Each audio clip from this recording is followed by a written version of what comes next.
3살 버릇 여든 간다. 습관이 답이다. 깡통개미입니다. 여러분들 주말을 맞이해서 여러분들 열심히 공부하시는데 간단한 자료를 올리려고 하고요. 먼저 감사의 인사를 드리는 건 제가 2주 만에 100명에서 지금 10,000명을 바라보고 있습니다. 이 기적 같은 일이 벌어졌고 저번 주에도 너무 신이 나서 여러분들한테 벌써 제가 4,000명이 넘었다고 막 인사를 드렸는데 벌써 지금 10,000명이 되고 있습니다. 그래서 다시 한번 너무 감사드리고요. 그리고 많은 분들이 댓글로 좋아 보이는데 너무 텐션이 올라가서 말도 너무 빠르고 예전 영상은 오히려 천천히 얘기하더니 이렇게 업이 됐냐고 하는데 실제로 너무 업이 돼 있고요. 그리고 요새 댓글 다는 재미에 푹 빠져서 많은 지적글들도 있지만 응원해 주시는 글에 너무 제가 신이 나서 새벽 늦게까지 매매보다도 오히려 댓글을 달고 있는데 정말로 감사드리고요. 이 시간에는 우리가 장기를 투자하든 중기를 투자하든 단기를 하든 가장 중요한 이 회사의 주식을 매매하는데 초단타로 1, 2분만 가지고 계시는 분들은 상관없습니다. 근데 만약에 내가 오늘 매매를 해서 어쩔 수 없이 아니면 계획하에 스윙으로 2, 3일이든 한 달이든 이렇게 지니는 주식을 보유하는 경우에는 예전에 그런 경우가 많았습니다. 보유하고 있었더니 다음날 매매 정지가 됐더라. 회사가 디폴트가 된다더라. 요새는 그런 경우는 없는데요. 근데 제가 요즘에 좀 걱정되는 게 뭐냐면 회사들의 말 그대로 우리가 오늘 배워보려고 하는 게 단기 순이익입니다. 그리고 이 단기 순이익이 어떤 의미를 가지고 있는지 재무제표를 모르는 주식 초보분들이 더 많기 때문에 간단하게 알아보는 방법을 한 거고요. 우리가 매매할 때 요거만 딱 보면 어느 정도 유추되더라. 단 본인들이 장기로 길게 보고 가져가시는 분들은 당연히 기본 쪽 분석부터 해서 세부적인 자료들을 다 보셔야 되고요. 우리처럼 2, 3일에 한 번이나 잠깐 가지고 계시는 분들은 요 근간의 자료만 봐도 어느 정도는 맞더라. 그래서 요 지표를 보는 거니까요. 참고 자료로 쓰실 수 있고, 그리고 우리가 지금 고등학교 때로 돌아가서 아니면 세무회계를 배우는 건 아니니까 요 정도만 아셔도 됩니다. 그리고 끝까지 들으셔야 되는 게 마지막에 이 지표에 대한 위험성이라든지 요가 설명을 드리니까 지금부터 한번 시작해 보도록 하겠습니다. 우리가 보는 건 단기순이익이고요. 단기순이익이라는 것은 즉 어떤 의미냐, 내가 영업을 해서 이익을 내고 이 회사가 어느 정도의 실적을 가지고 있고 이런 과정에서 회사들을 우리가 논할 때 가장 중요시 보는 것이 세 가지가 있습니다. 그 세 가지가 뭐냐면 매출액, 그리고 영업이익, 마지막으로 단기순이익입니다. 요 세 가지만 기억하시면 됩니다. 그 세 가지 중에도 퍼펙트하게 기억하셔야 되는 게 오늘 뭐다? 우리는 요 단기순이익이다. 요거만 보고도 우리가 이 회사를 투자할 때 이 회사가 좋은 회사인지 부실한 회사인지 미래성은 없는데 적자만 많은 건지 제조업인데 단기순이익이 마이너스라 그러면 굉장히 안 좋은 것이고 테마에 의해서 뉴스값에 의해서 그리고 유동 물량이 없어서 뜨는 경우의 주식들이 있지만 그것도 제가 좀 이따 첨삭해서 살짝 설명드릴 건데요. 오늘의 주 메인은 재무제표와 기업의 건전성을 알아보는 거니까 딱 보면 알 수 있다. 기업의 건전성 이 제목이기 때문에 여러분들이 보시고 이게 어떤 게 맞는 건지 볼 텐데요. 간단하게 저도 잘 모릅니다. 근데 기본적으로만 알면 되기 때문에 이렇게 설명드리겠습니다. 여러분들이 예를 들어서 물건을 2만 원에 팔았습니다. 2만 원에 팔았고요. 그리고 2만 원에 팔았더니 매출액이 그럼 어떻게 되더라? 나는 2만 원이 팔았으니까 매출액은 2만 원이 됩니다. 근데 거기에서 뭘 빼냐? 물건을 띄워온 매출 원가를 띄워야 됩니다. 매출 원가가 10,000원이다. 매출 원가가 10,000원입니다. 그럼 어떻게 되죠? 매출 원가를 뺀 가격이기 때문에 죄송합니다. 이걸로 하겠습니다. 그러면 10,000원을 빼면 우리가 총 이익은 얼마라고 하죠? 맞습니다. 그럼 10,000원이 남았습니다.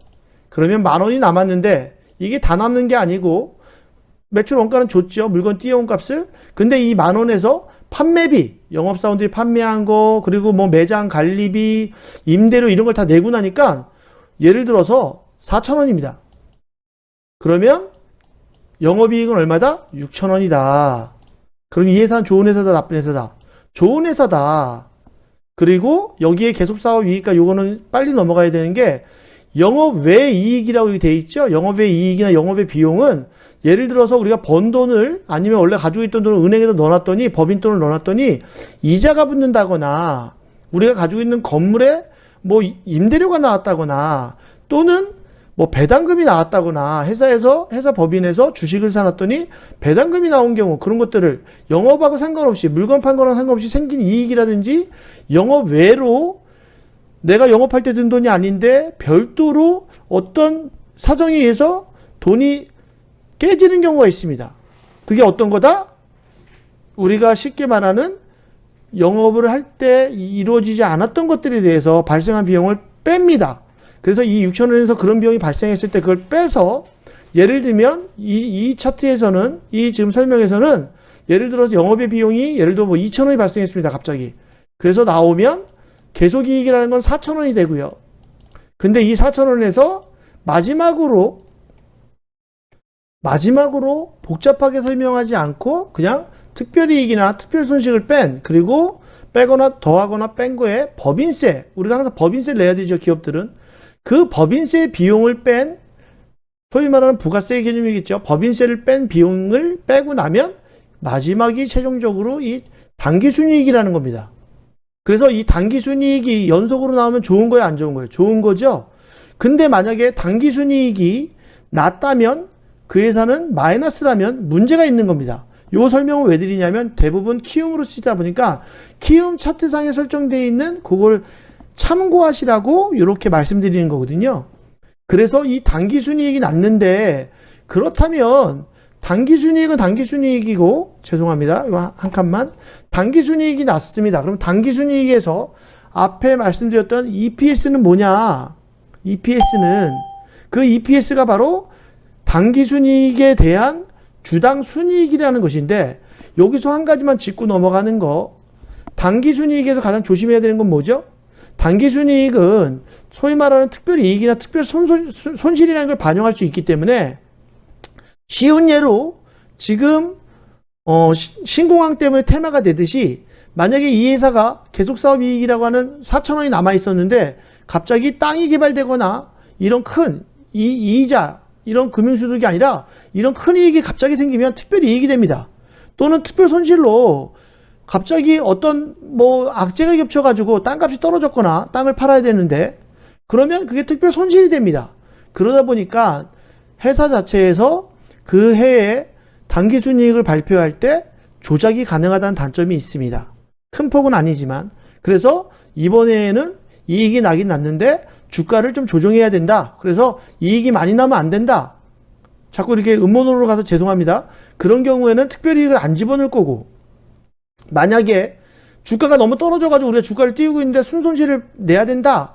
그래서 당기순이익이 떨어져가지고 마이너스가 난다. 이런 경우에는 손실을 그 다음에 넘기겠죠. 정률법에 의해서. 그래서 그 어려운 건 빼고 말 그대로 당기순이익이 높아야 되고 요거의 맹점은 뭐다? 약간은 당기순이익은 조작이 가능할 수도 있다. 회계적으로.